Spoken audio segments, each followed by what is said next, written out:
The subject of Sith worlds is one that we reference quite frequently, but rarely go into detail about. In the galaxy, there are a number of worlds which are completely tainted by the dark side, usually because of an existing Sith shrine, temple, or dark side nexus as a result of a ritual of some kind. When speaking of Sith worlds, most would likely reference Korriban, Malachor, or Dromund Kaas. All of these are good options, with Korriban being the birthplace of the Sith, and Dromund Kaas being the capital of the reconstructed Sith Empire. With that said, all of these worlds have one thing in common. They were all eventually found and conquered by the Jedi, their treasures plundered, and mostly, the potency of the dark side lost completely. This was a reoccurring issue that began shortly after the old Sith Wars and continued well into the Jedi Crusades. By the era of the Clone Wars, most of these Sith worlds had been found and conquered. Most. In reality, there was still a single Sith world left that belonged to the dark side, a world that the Jedi had missed. Deep within the wilds of space, there existed a planet known as Zygula. Today, Acolytes, we present you with a data debriefing specifically for all of you, and what we have found is most shocking. The Sith world of Zygula may very well be the most evil and tainted planet in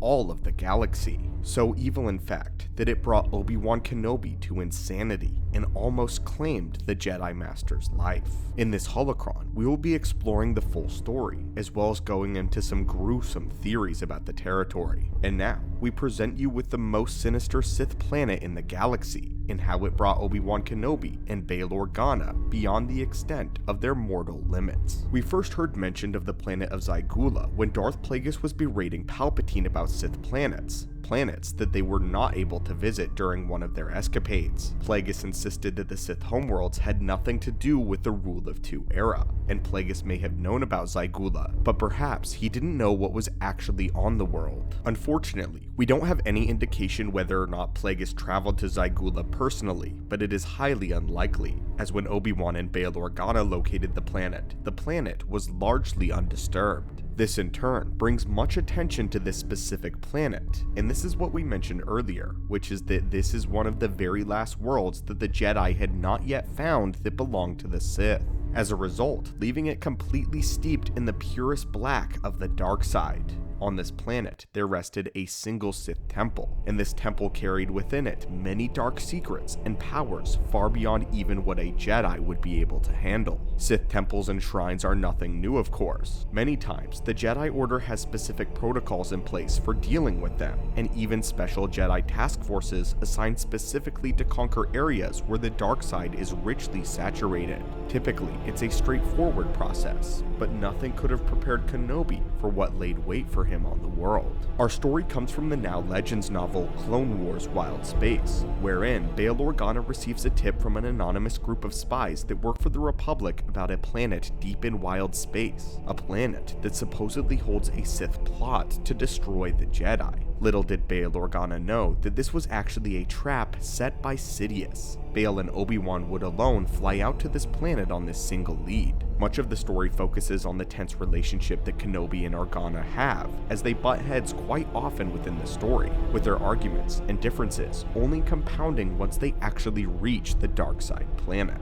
Right away there's trouble, as on the way to the planet, Obi-Wan seeks guidance from the Force, but is finding nothing. The dark side clouds his sight towards the planet, and instead, he is accosted by a horrific memory which plays out as a lifelike vision. When Obi-Wan was just 14, Qui-Gon had taken him on a field trip to the world of Tanab, and while Obi-Wan was training blindfolded, he fell into a pit of fire beetles, a large flesh-eating insect, all of whom attacked him. In the present, Obi-Wan scratches violently at his skin in a fit of terror as the vision overwhelms him, with it only breaking once Bail Organa grabs him. But this is only the first of many visions to come. As soon they exit hyperspace, Obi-Wan is accosted with a terrible migraine, and when they enter the atmosphere, suddenly, Obi-Wan becomes accosted by yet another vision. Only this time, his mind is taken over. He flings Bail out of the pilot's chair with the Force and tries to crash their ship into the surface of the planet. When Bail tries to stop him, Obi-Wan lashes out and begins to force choke him. They are about to crash when Obi-Wan finally snaps out of it and comes to and barely manages to pull the steering yoke up before they crash headfirst into the world. Obi-Wan wakes up with crippling injuries to the point where he can barely even stand, and Bail's arm is badly injured in turn. And then it starts. A whisper of Sith voices in Obi-Wan's mind, constantly repeating the same thing. Die, Jedi. Die, Jedi. Die. The terror of the effects of Zygula have only now just begun. With the ship completely wrecked, Obi-Wan and Bail Organa realize that their only hope is to find some way to escape Zygula by journeying to the Sith Temple, which lay beyond them in a 3-day journey. Though there are no animal life on the world, there is some plant life, but Zygula is more or less a barren, darkness-tainted wasteland. Obi-Wan and Bail hope that they can find a communicator or a ship on the world to escape. Before they ever even begin their journey, Obi-Wan is thrown into another fit of visions. He sees and feels the fire beetles again, Qui-Gon's death, a memory of a comrade of his being tortured to death, his and Anakin's mutilation at the hands of Dooku on Geonosis, the visions repeating until Bail again shakes him out of it. These visions make Obi-Wan violent, and he ordered Bail to stay at a distance whenever they occurred.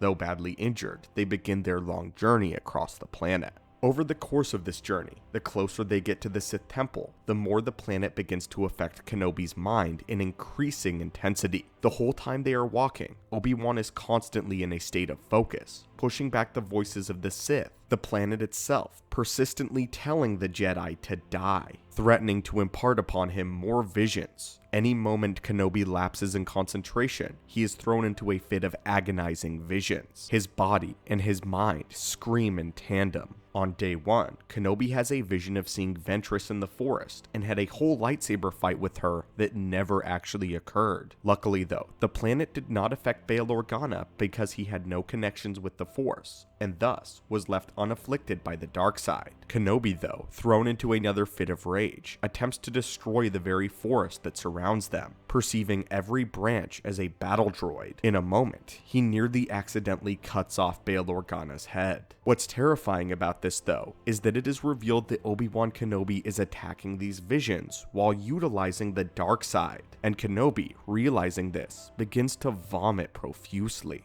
Terrified, Kenobi hands his lightsaber to Bail, and for the first time in his life, Jedi Master Kenobi admits that he is completely cut off from the light side of the Force. He explains that the darkness surrounds him, pierces him, breaks him down, and makes him weak. The entire time the Sith voices chant, "Die, Jedi, die." For the next 3 days, this continues. There is lightning and intense hail. Kenobi is unable to stop the torturous march over the planet's surface, and towards the temple, he begins to lose his mind even further. Kenobi cannot sleep, and if he does, he is accosted with nightmares. The very planet is attempting to break the Jedi. On the final day of the journey, Obi-Wan Kenobi turns to Bail and says that he simply wishes to slip away and die. He is despondent, pale, and sick, constantly on the verge of throwing up, and does so several times. The whispers of the Sith become screams. Without the light, Kenobi comments that he is half a man and no Jedi. Bail Organa, though, for a final time, snaps Kenobi out of it. Their journey is almost at an end.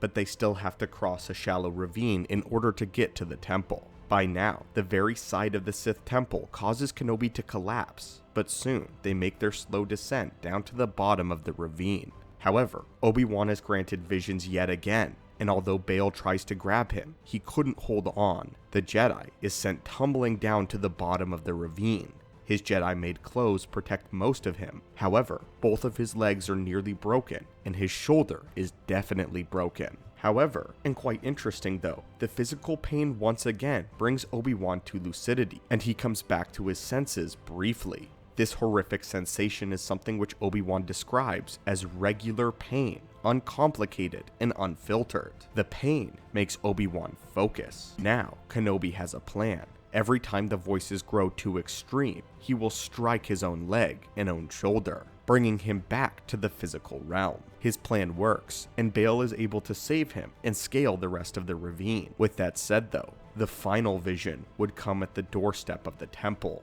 All of the fire beetles, Qui-Gon, Geonosis, Torture, they all hounded him worse than ever, with new pain, and Obi-Wan was left basically a shell of himself. Everything was now up to Bail. Bail Organa noted that the temple itself seemed to pay him no mind, obsessed with the Jedi at its footsteps. But my friends, what was actually inside of this Sith temple? Well, since it was unspoiled by the Jedi, it was a trove of Sith treasures. The book describes alcoves and bound books, ribbon-tied scrolls and tomes, crystals, minerals, and geodes, all of which ooze with dark-side energy, enough to even make Bail Organa feel sick. A broken red crystal, a strange box full of sparkling electrical components, and amidst it all, the source of Obi-Wan's torment, a single Sith holocron. Unfortunately, we are never told what is within this Sith holocron or who it once belonged to, but Bail Organa instantly realizes it is the source of Kenobi's torment. Due to the fact that Bail has no idea what the holocron is, he is forced to awaken Kenobi. When Obi-Wan enters the temple, it is as if the whole place was rejecting and loathing him.